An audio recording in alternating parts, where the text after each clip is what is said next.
जय श्री कृष्ण मित्रों श्री कृष्ण जन्माष्टमी का व्रत यदि आप करते हैं तो भूल कर भी आपको यह काम नहीं करना चाहिए, वरना आपको इस व्रत का फल नहीं मिलेगा और भगवान श्री कृष्ण की कृपा भी आपको नहीं मिलेगी। तो मित्रों, आज आपको हम बताएंगे श्री कृष्ण जन्माष्टमी पर आपको क्या करना चाहिए, क्या नहीं करना चाहिए, और इस वर्ष 2022 में श्री कृष्ण जन्माष्टमी का व्रत कब रहेगा यह भी आज आपको हम बताएंगे। तो मित्रों, आप सभी का बहुत बहुत स्वागत है आपके अपने ही चैनल एस्ट्रो गुरुजी में। यदि आपने अभी तक हमारे चैनल को सब्सक्राइब यदि नहीं किया हो तो अभी सब्सक्राइब कर लें और बेल आइकन को अवश्य दबाएं, जिससे हमारे अगले आने वाले नए वीडियो की नोटिफिकेशन सबसे पहले आपके पास पहुंचे। आप नित्य नई नई ज्ञानवर्धक जानकारियां व नित्य का राशिफल हमारे चैनल से प्राप्त करते रहें।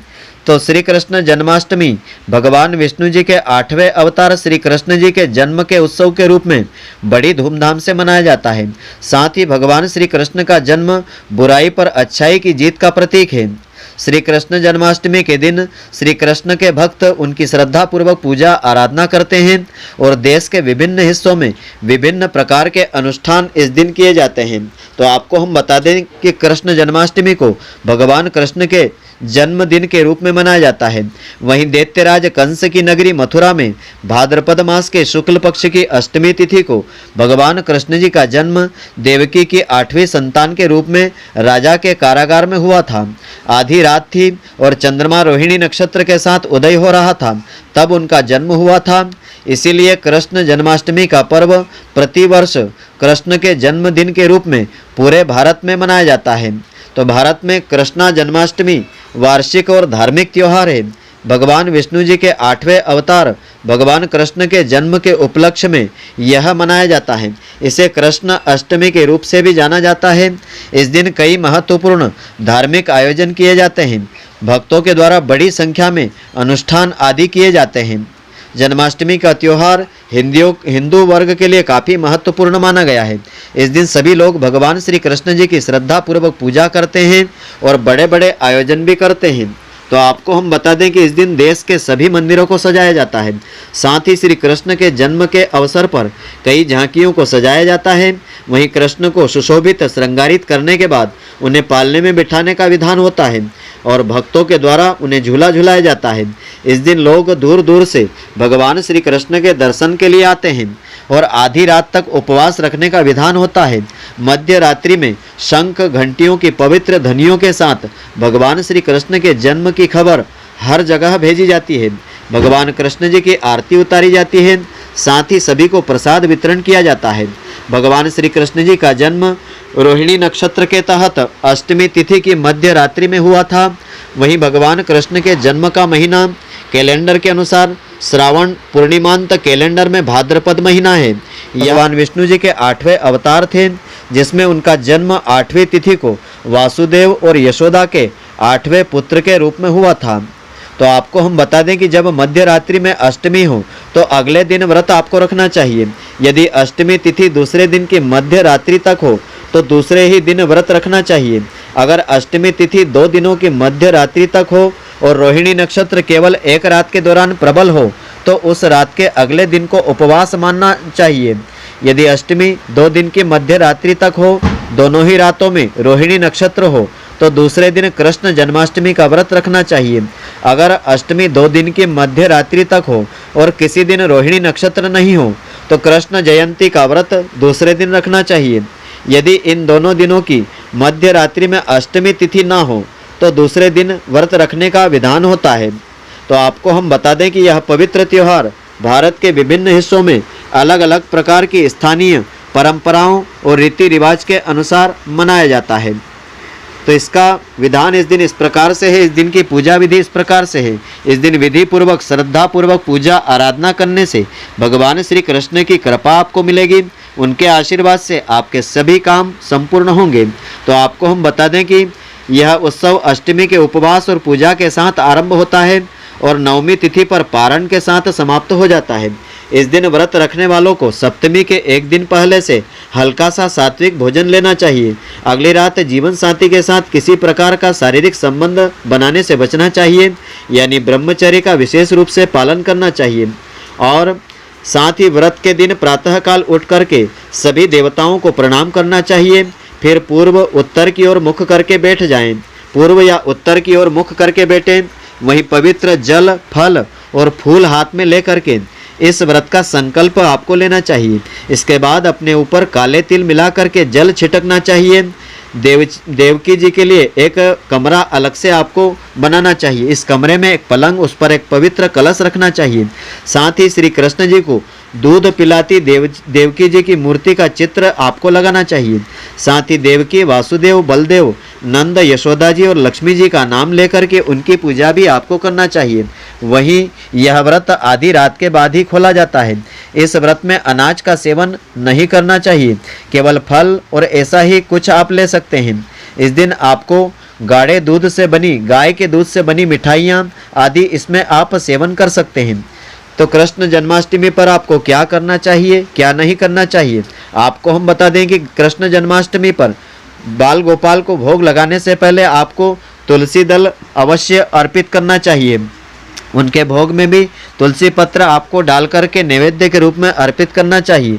बिना तुलसी के भगवान श्री कृष्ण भोग स्वीकार नहीं करते हैं।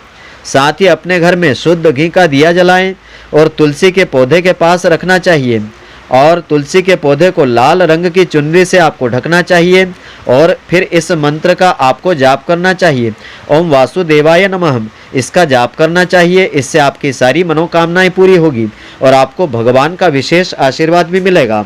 वहीं जन्माष्टमी के दिन किसी भी तरह के पेड़ पौधों को नहीं काटना चाहिए, नहीं आपको उखाड़ना चाहिए। इस दिन वृक्षों को किसी भी प्रकार से नुकसान आपको नहीं पहुंचाना चाहिए।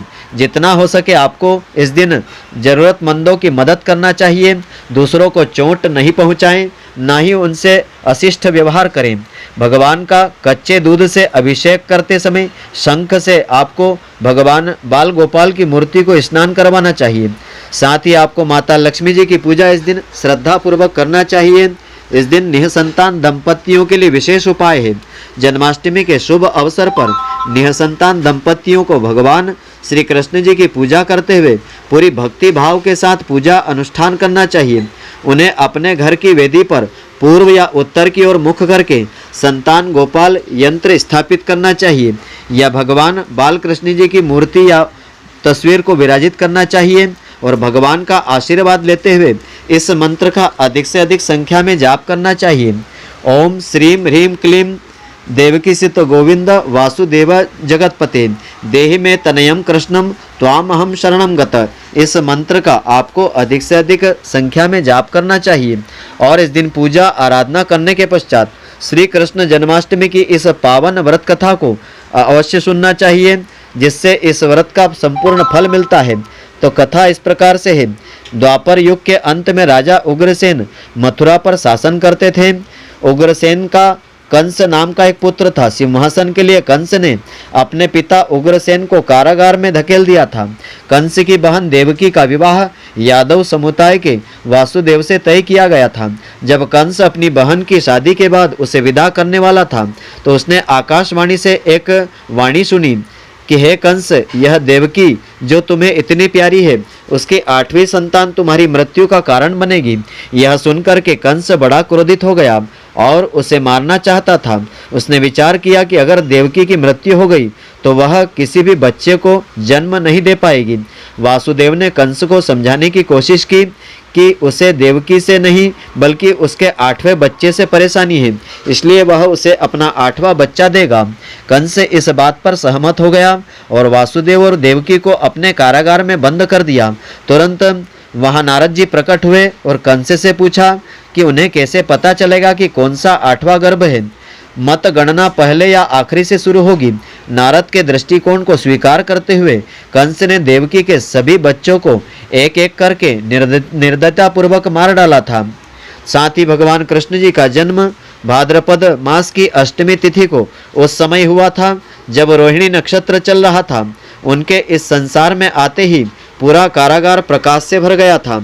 वासुदेव और देवकी ने एक हाथ में कमल के साथ 4 भुजाओं वाले शंख चक्र गदाधारी भगवान को देखा था और यह कहा कि अब मैं एक बच्चे का रूप लूँगा, मुझे तुरंत गोकुल में नंद के घर ले चलो और उनकी नवजात बेटी को कंस के पास ले जाओ। वासुदेव ने ठीक ऐसा ही किया और कंस को वह कन्या अर्पित कर दी।